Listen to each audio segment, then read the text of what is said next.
विद्यार्थी मित्रांनो नमस्कार.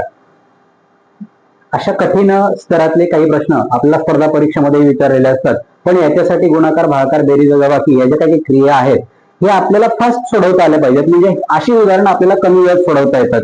बघूयात हे उदाहरण कसं सोडवायचं. x चे 20% हे 8,000च्या 10% एवढे आहेत असा याचा अर्थ आहे. मग आपण 8,000चे 10% काढूयात. हा प्रश्न उलट सोडवला तर लवकर सोडवता येईल. 8,000चे 10% या पद्धतीने काढायचे. हे 2 शून्य कट केले, हे 2 शून्य कट केले. 80 गुणिले 10 800. मग आता याचं जे उत्तर आहे ते 800 आहे. x चे 20% बरोबर 800. सरळ सरळ काय करायचं, हा गुणाकार आहे, पक्षांतर होताना भागाकार होईल, पण 20/100चा आपल्याला भाग देता येणार नाही, म्हणून याला व्यस्त करून आपण गुणाकार करायचा.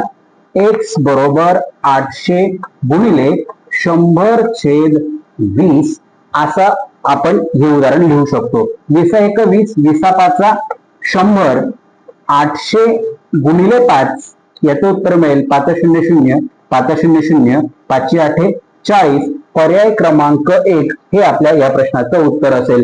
जर पद्धत आवडली असेल लाईक करा, शेअर करा आणि हे तुमच्या मित्रांपर्यंत पोहोचवा. धन्यवाद.